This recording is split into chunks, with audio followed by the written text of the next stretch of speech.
Buenos días. Vamos a comenzar con la primera clase de esta materia de bioquímica. Recuerden, estamos viendo la unidad 1, la cual es diseño molecular de la vida. Les comentaba yo que íbamos a agregar una unidad extra que iba a ser acerca de la célula, ya que es importante porque la bioquímica trata sobre las reacciones en el cuerpo. Entonces, estas reacciones se llevan a nivel celular. Entonces, para comprender mejor esta materia, es necesario dar un repaso a ver qué tanto saben de célula y para que recuerden un poco más acerca de esto, ¿no? Entonces, recuerden, empezamos con la célula. Ya habíamos visto esto en clase, damos una repasada, vemos la relación de la bioquímica y la fisioterapia. Me faltó aquí agregarles nutrición, enfermería, pero lo estuvimos comentando en clase. Vimos relación, origen del movimiento, ¿no? Con las biomoléculas que vamos a ver nosotros, las cuales son carbohidratos, lípidos, proteínas. Vamos a ver que a partir de ellas se obtiene mediante ciertas reacciones lo que es la energía, conocido como moléculas de ATP, lo cual origina el movimiento del cuerpo. También vamos a ver acerca de funciones fisiológicas, de relación, del comportamiento humano y los ya mencionados elementos básicos, en los cuales les recuerdo las biomoléculas, ¿no? Entonces, en base a esto y a la tarea que ya realizaron ustedes, vimos la relación de esta materia que va a tener en fisioterapia, en enfermería y en nutrición. A las personas que se incorporaron nuevas, pues pueden investigar acerca de la relación de esta materia. ¿Ok? Entonces vemos este mapa conceptual, muy importante, lo vamos a estar revisando a la introducción de cada unidad. Vamos a tener nosotros al ser vivo, ¿no? A la persona. Nosotros pues tenemos una composición química. También se comentó en clase que todo lo que nos rodea tiene una composición química a base de bioelementos. Estos bioelementos, ¿qué son? Estos bioelementos van a ser los característicos CHOMPs. Si recordarán o lo han visto, es el carbono, hidrógeno, oxígeno, nitrógeno, fósforo y azufre.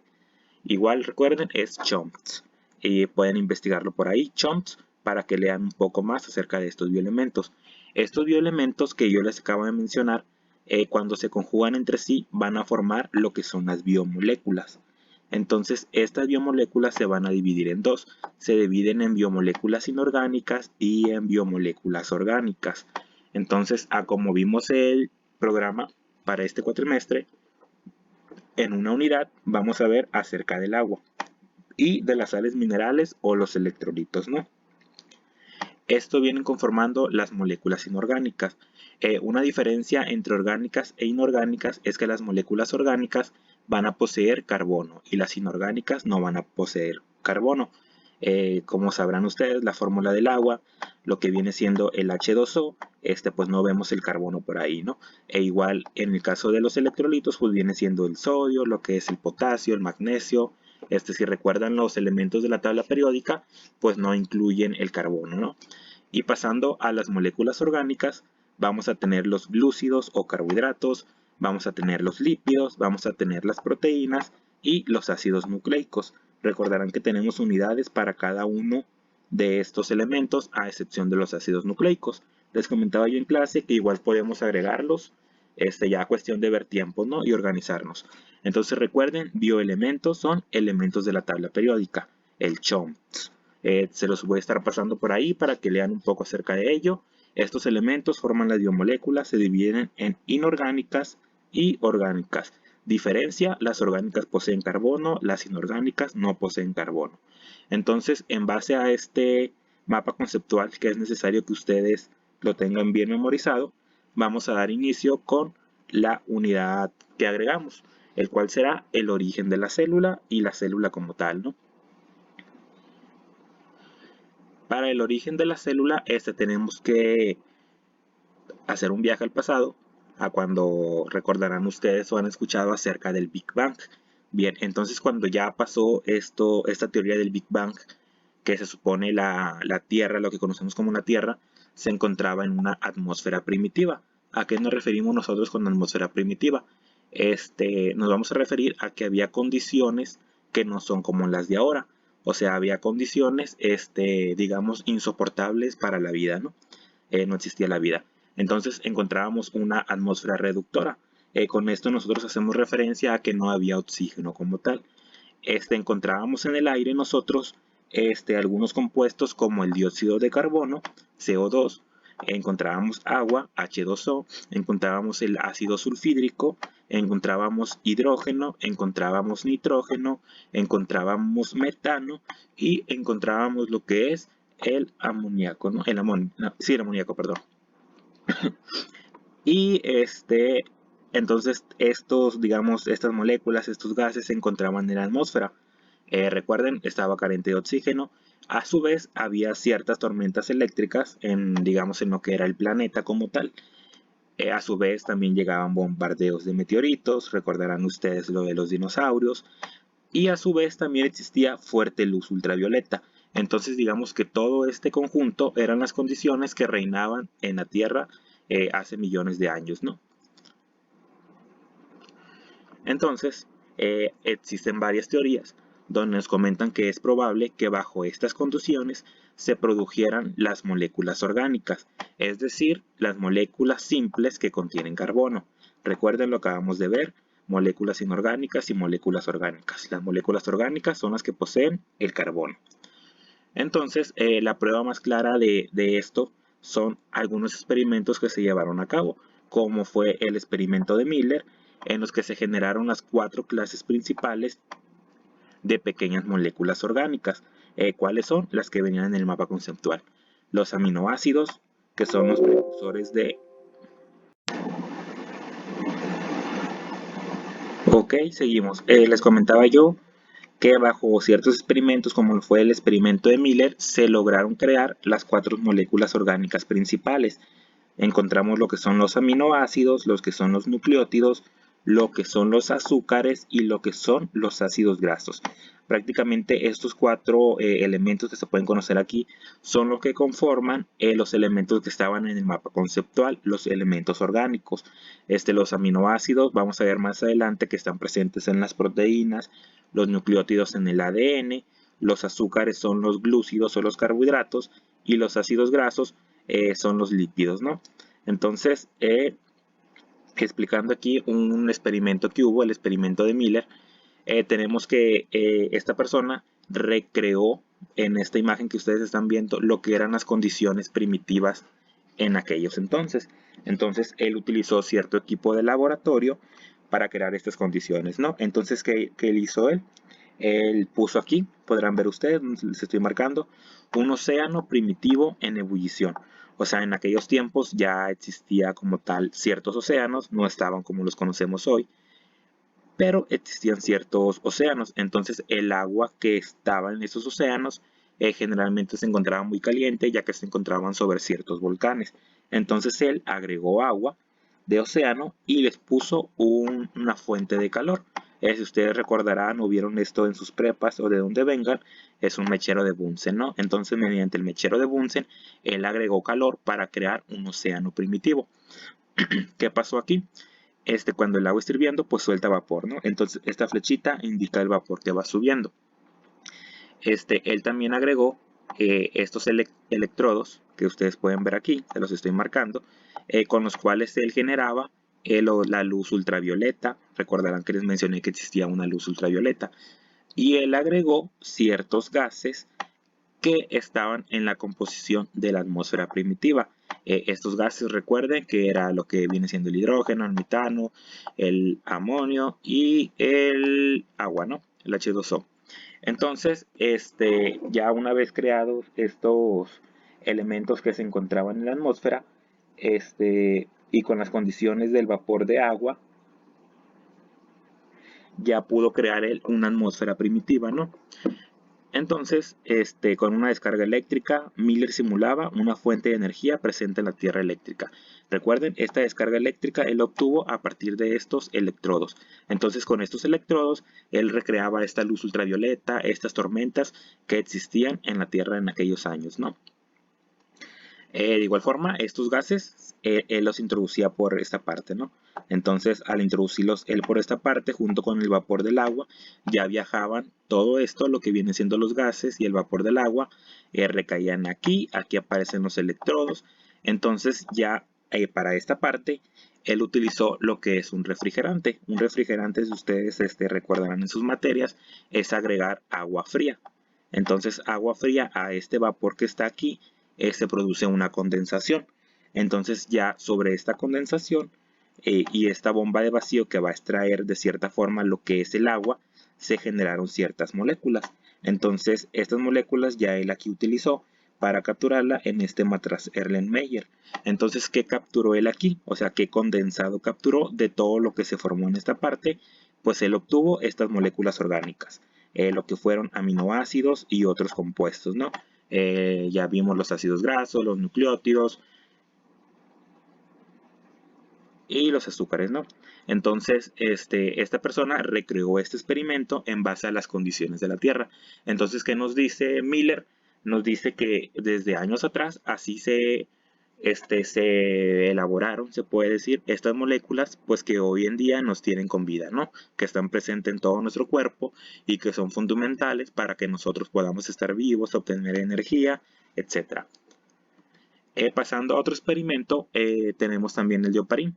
Este es el origen de la vida según Oparin. Es algo más o menos similar, solamente que el de Oparin va más enfocado a cómo se creó la primera célula. Va más como al precursor de la célula. Entonces, él también nos comentaba acerca de frecuentes tormentas que aportaban energía. Esta también menciona esta parte de los gases, lo que es el metano, lo que es el hidrógeno, lo que es el agua, lo que es el amoníaco. Entonces, igual él menciona que se formaron las primeras moléculas orgánicas y se acumularon en el mar, ¿no? Entonces, hasta esta parte, digamos que está explicado de lo del experimento de Miller. Entonces, después aparece lo que es la sopa primitiva, según Oparin. En la sopa primitiva, él nos comenta que se unían entre sí estos elementos. ¿Qué elementos? Los elementos orgánicos, o sea, los ácidos grasos, los aminoácidos, los nucleótidos y los azúcares. Entonces, una vez que se unían estos cuatro elementos, se formaban los coacervados. Estos coacervados, él mencionaba que tenían como esta forma que ustedes están viendo aquí, esta forma que las estoy remarcando, como una célula pequeña, ¿no? Digamos, que estaba compuesta a través de estos cuatro componentes. Y que esta célula, este coacervado, era el precursor de la evolución celular, o sea, lo que nosotros actualmente conocemos como célula. Él menciona a Oparin que este fue el primer tipo de célula, digámoslo así. Entonces son dos, recuerden, el de Miller y el de Oparin, ¿no? Y hablando de la evolución bioquímica de la vida, ya vimos lo que fue la primera célula o precursor de la primera célula. Entonces nosotros teníamos lo que es la protocélula, ¿no? Que era extremadamente sencilla al principio, es decir, carecía de muchos elementos que nosotros conocemos el día de hoy y que ustedes ya se dieron cuenta al realizar esta tarea. ¿Qué elementos tenían? Estaban rodeados de una membrana fosfolipídica, como ustedes ya lo vieron en su tarea. El ARN que continúa, no tenía las funciones que hoy tiene el ARN. Poco a poco fue reemplazado por ADN. Ustedes ya en su tarea vieron que existe dentro de la célula el ARN y lo que es el ADN y dónde se encuentran cada uno de ellos. Y también poseía un metabolismo fermentativo, ¿no? Entonces estas primeras células, las protocélulas, tenían estos elementos que poco a poco fueron evolucionando hasta llegar a lo que conocemos como las células hoy en día. Después aparece lo que es la fotosíntesis. Ustedes recordarán lo que es la fotosíntesis, ¿no? Si no, pues cuestión de investigar ahí para estar en sintonía. Entonces, ¿qué se produce con la fotosíntesis? Es para obtener energía, ¿no? Entonces, al escasear la materia orgánica disponible, estos coacervados, esta célula primitivas, no se podían alimentar de una forma como lo estaban haciendo, ¿no? Entonces, estas condiciones obligaron a que esta célula primitiva fuera evolucionando.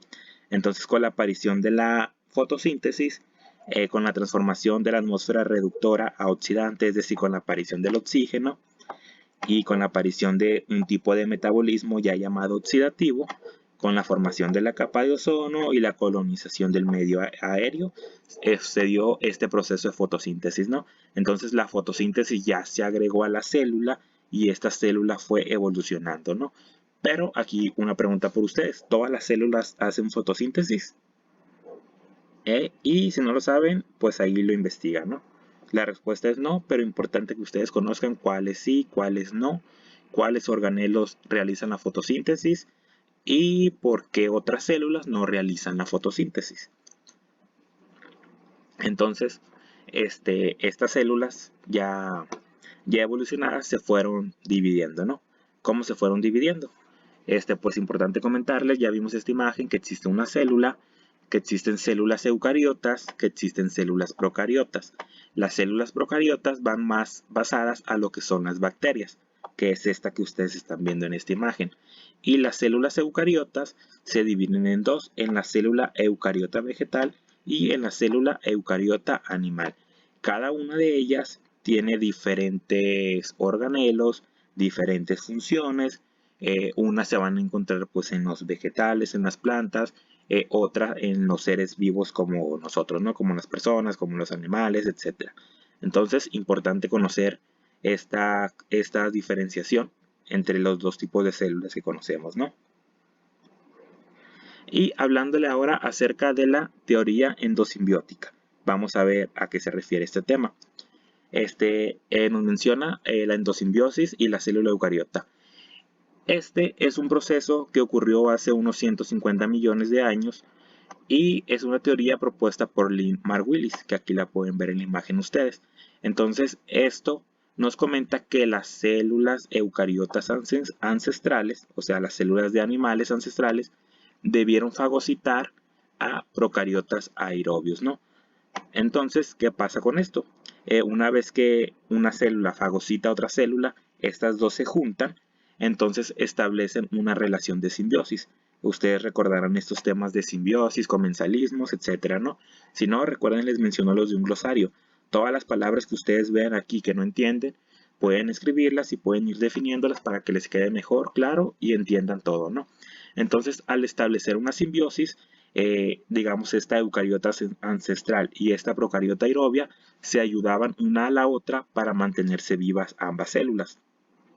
Entonces, esta eucariota ancestral encontró la forma de soportar el ambiente aerobio al beneficiarse de las reacciones del procariota, que consumía oxígeno y liberaba energía. Y el procariota encontró protección aislado del medio ambiente hostil exterior. Entonces, digamos que sucedió en esta teoría endosimbiótica. Una ayudó a la otra en ciertas cosas y la otra ayudó a la otra en ciertas cosas. Entonces, ambas pudieron sobrevivir y fueron evolucionando gracias a la ayuda de la otra, ¿no? Entonces, fíjense, la relación de estas dos células llegó a ser tan íntima que intercambiaron parte del material genético. Recordarán que estuvimos hablando de los genes también, entonces aquí hubo una intercambiación de genes, ¿no? Y estos procariotas han pasado a constituir lo que son las mitocondrias de las células eucariotas. Ustedes ya en su tarea vieron la función de las mitocondrias. Entonces, ustedes verán, la célula eucariota ancestral fagocitó una procariota aeróbica y a través de esta, que lograron vivir juntos, después la adoptó y esta se transformó en la mitocondria. Entonces, de esto no habla esta teoría endosimbiótica, ¿no?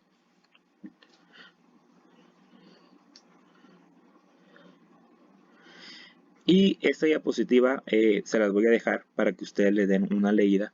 Es más sobre la endosimbiosis, pero ya involucra otras células, ¿no? Involucra lo que son las cinobacterias primitivas, o sea, puede ir más enfocado a lo que son las bacterias. Pero como estamos viendo lo de eucariota, digamos que no la vamos a saltar, ¿no? Para no enredarlos mucho. Entonces igual ustedes leen esto, recuerden palabras que no entiendan, como cianobacterias, pueden ir definiéndolas para que les quede claro, ¿no? Pero prácticamente es teoría acerca de la evolución de todo el tipo de célula que encontramos, ¿no? Y pasando ahora a lo que es la teoría celular. ¿Qué es la teoría celular? La teoría celular son ciertos postulados que nosotros vamos a encontrar y que son ya un rigor, ¿no? Vamos a encontrar en los postulados el punto número 1, ¿no? Que dice que todos los organismos están formados por una o más células. Recordarán ustedes que hay organismos unicelulares y pluricelulares, es por eso que lo comenta. Entonces es un postulado. El postulado número 2 menciona que en las células tienen lugar las reacciones metabólicas del organismo.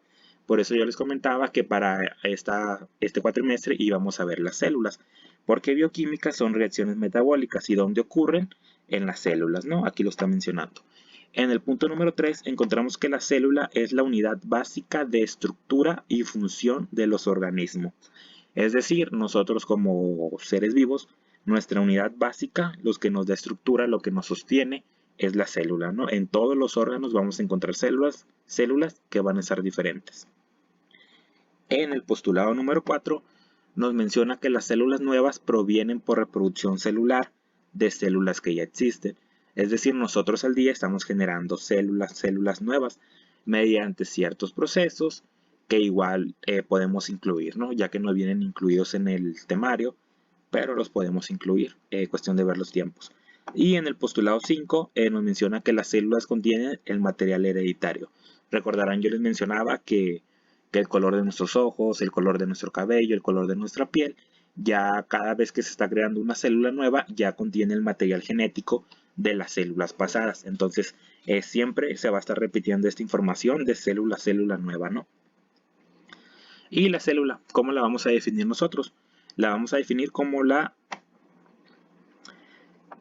unidad anatómica, funcional y genética de los seres vivos.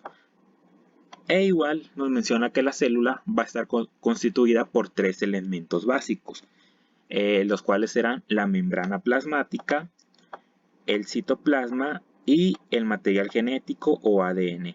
Esos son elementos básicos, pero ustedes ya vieron que está constituida por ciertos organelos también, ¿no? Y posee la capacidad de realizar 3 funciones vitales, que son nutrición, que son relación y que son reproducción. Aquí vamos a dar un repaso a la estructura celular. Aquí pues estamos viendo una célula. Tenemos que la célula va a constituir la unidad estructural y funcional básica de los seres vivos, ya que es capaz de realizar por sí misma 3 funciones vitales, las cuales son pues la nutrición, lo que es la relación y lo que es la reproducción. Aquí estamos viendo una célula eucariota, que son las que contenemos nosotros. Vemos ya de acuerdo a su tarea, ya más o menos se identifican los organelos. Aquí nos están señalando el núcleo. El núcleo dirige la actividad celular porque contiene las instrucciones, es decir, el ADN o material genético. Entonces recuerden, todas las células van a tener material genético, entonces estas células ya van a saber qué hacer para que nosotros sigamos teniendo los ojos de color café, de color verde, el cabello chino, el cabello lacio, etc. Todo está en el ADN que se contiene en el núcleo, ¿no? También vamos a encontrar la membrana celular. Esta membrana celular es lo que está rodeando la célula, se puede decir la superficie de la célula. Esta membrana celular regula el intercambio de sustancias. ¿A qué se refiere esto? Al paso de sustancias de afuera hacia adentro y al paso de sustancias de adentro hacia afuera. ¿Qué va a ingresar a la célula? A la célula van a ingresar electrolitos, van a ingresar ciertas sustancias. En el caso pues de enfermería, que podemos hablar que ingresa a la célula, pues van a estar ingresando a lo mejor fármacos que van dirigidos a ciertos organelos o ciertas partes dentro de la célula, ¿no? Entonces también vamos a ver más adelante que en la membrana celular se encuentran ciertos tipos de receptores que hacen que se acoplen ciertas sustancias para que puedan entrar. ¿Y qué va a salir de la célula? De la célula van a salir ciertas sustancias que ya la célula no necesita como tal y necesita desecharlo. También vamos a encontrar el citoplasma. ¿Qué es el citoplasma? En el citoplasma son agua y sustancias disueltas. En él se encuentran los organulos u organelos, ¿no? De las dos formas es buena manera de mencionarlo. Siguiendo con la estructura celular, tenemos que, pues ya vimos, ¿no? Las estructuras básicas, membrana plasmática, citoplasma y núcleo. Importante que ustedes sepan diferenciar dónde se encuentran cada uno de estos organelos, ¿no? Ya vimos lo que fue la membrana plasmática. Aquí vemos más información que aísla y protege a la célula del medio que lo rodea, regulando el intercambio de sustancias. Otra vez el citoplasma, que es una sustancia viscosa en la que se encuentran los organelos suspendidos. Es responsable de ciertas funciones de la célula, como la respiración celular. Cuando entremos a carbohidratos vamos a ver que aquí se da comienzo a lo que es un proceso que se va a llamar glucólisis. Entonces, a través de la glucólisis nosotros vamos a producir energía. Esto pasará, a lo mejor han escuchado lo que es el ciclo de Krebs. Entonces, importante, ¿no? También ya vimos lo que es el núcleo celular, que es el organelo responsable de controlar las funciones celulares. En él se va a encontrar el ADN, contiene toda la información para el funcionamiento de las células. Ok, y ya pues esto ya va más enfocado a lo que son los ácidos nucleares, ¿no? Entonces ahorita, para no enredarlos, pues solamente conocer los órganos y las funciones principales, ¿no? De nueva cuenta, la membrana, aquí la pueden ver, delimita otra vez entrada y salida de sustancias, ¿no? Algunas sustancias tienen el permiso para entrar, otras para salir. Algunas no entran y otras tampoco salen, o lo harán dependiendo de las circunstancias del momento. Es decir, no va a entrar cualquier cosa, no va a salir cualquier cosa. Hay ciertas cosas aquí o receptores que solamente van a permitir el paso de algunas sustancias. Porque imagínense que estuviera entrando cualquier cosa. Pues no, ¿verdad? Entonces eso es la membrana. Entonces aquí estamos viendo a grandes rasgos lo que es una célula y sus organelos, ¿no? Está la membrana, está el citoplasma, está el núcleo, están las vacuolas, están las mitocondrias, están los lisosomas, están los aparatos de Golgi, están los ribosomas, están el retículo endoplasmático, ¿no? Aquí falta hacer la clasificación del retículo endoplasmático rugoso y el retículo endoplasmático liso. Entonces lo que ustedes tienen que hacer o ya realizaron fue realizar el dibujo de la célula eucariota, colocar estos nombres y colocar lo que acabamos de ver ahorita, igual, una breve descripción y la función de cada organelo y pues saber identificarlos, ¿no? En la imagen. Núcleo celular, ya lo vimos, ¿no? Igual ustedes, hay más información aquí, pueden darle una leída, cualquier cosa que no entiendan, me pueden preguntar, ¿no? Solamente recuerden, esta es una unidad para dar un repaso general acerca de lo más importante de la célula. Entonces, aquí también vemos algunas enfermedades por defecto de enzimas de lisosomas y peroxisomas. Estos pues son organelos de la célula, ¿no? Entonces, ¿qué vemos aquí? O sea, ¿por qué es importante que nosotros conozcamos los organelos de la célula?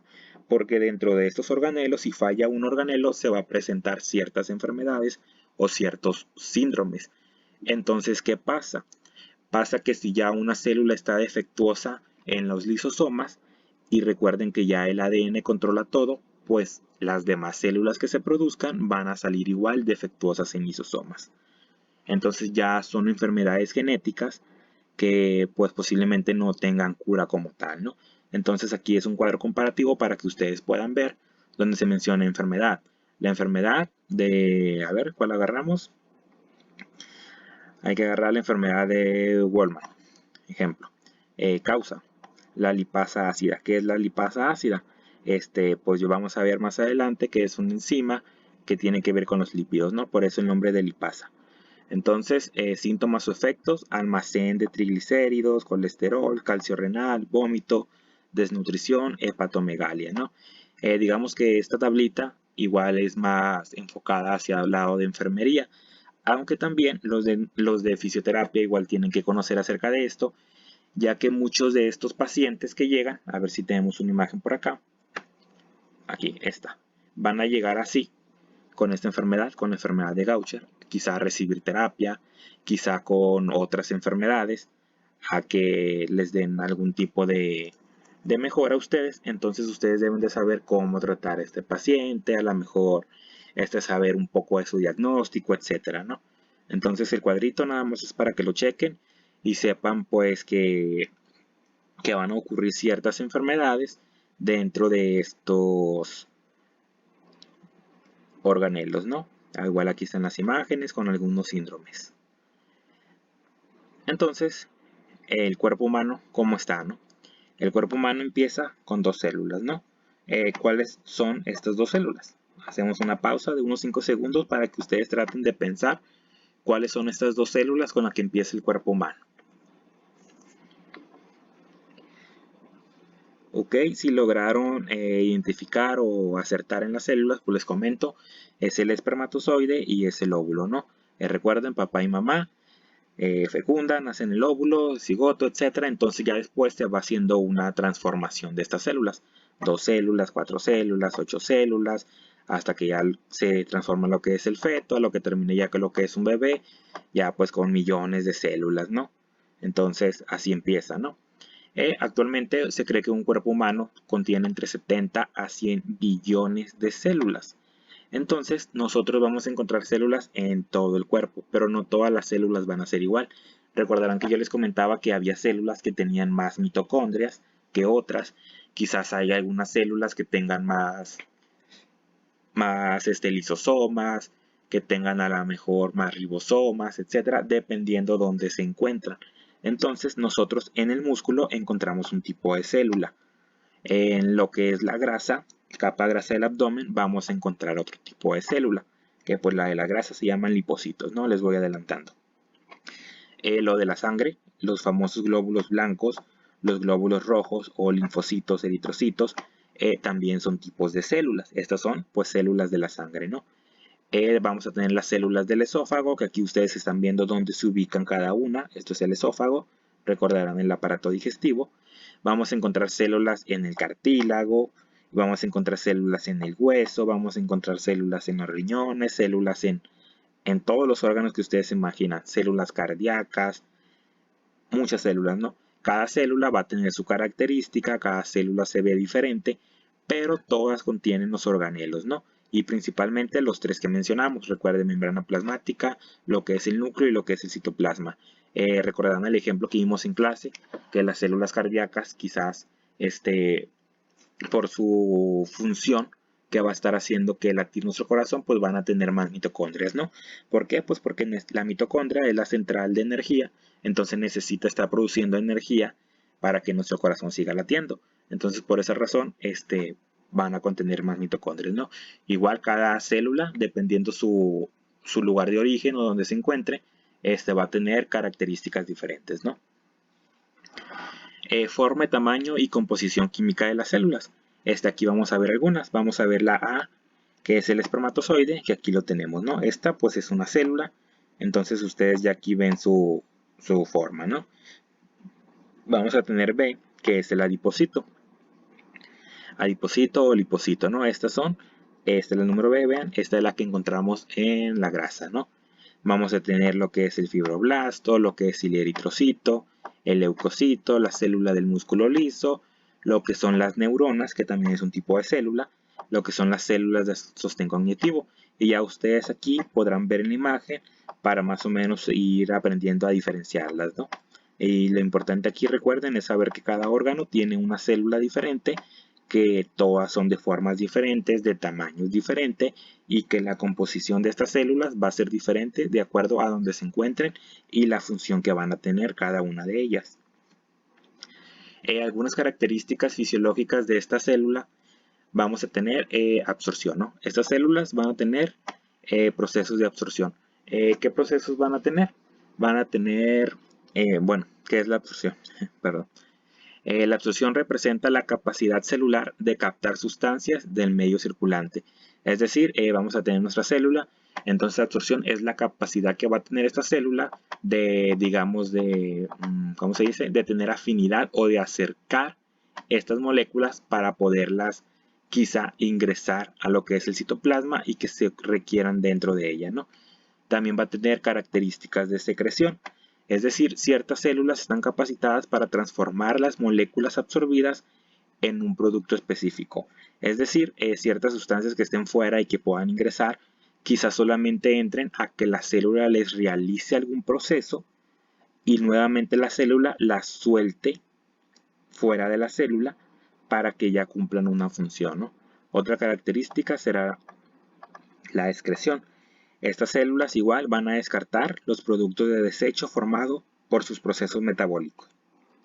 Recordarán que vimos que la membrana plasmática permite el intercambio de sustancias, ¿no? Entre el medio extracelular y el medio intracelular. Entonces es una característica. También va a tener la respiración. Las células producen energía, ya vimos dónde, ¿no? En la mitocondria. mediante la utilización de oxígeno absorbido en la oxidación de nutrientes. ¿Qué es la oxidación de nutrientes? La oxidación de nutrientes será vista cuando entremos a carbohidratos, lípidos y proteínas, ¿no? Pero importante, ¿qué función es aquí? Respiración.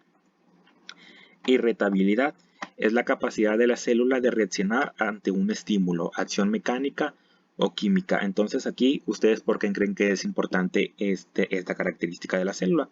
Llega un paciente a fisioterapia, entonces si este paciente va a reaccionar a un estímulo, ustedes ya pueden saber, pues órale, esta célula presenta esta característica de irritabilidad, esta zona a lo mejor está inflamada, está hinchada, términos ya de ustedes, ¿no? Igualmente, pues para las enfermeras, de estar realizando estas pruebas que se realizan de estímulo, quizá con este martillito que ustedes han visto que les pegan en la rodilla, y otras pruebas más, ¿no? Existentes. También la conductividad. Esta es una característica de las células, lo cual nos dice que van a transmitir impulsos. ¿Qué células transmiten impulsos? Pues principalmente las neuronas, ¿no? Recuerden que hay una sinapsis, entonces se va creando cierta energía entre ellas para que estas células lleven un mensaje a cierta parte del cuerpo. Otra función, la contractibilidad, capacidad de la célula de acortarse en una dirección determinada, ¿no? Igual, pues para el movimiento. Y pues la reproducción. Recuerden, mediante la división celular se van a generar células nuevas. Como vimos hace un momento, a partir de dos células, se fueron generando más y más y más, hasta contener de ¿cuántas? De 70 a 120 a 100 billones, ¿no? Que mencionamos que había en el cuerpo humano aproximadamente.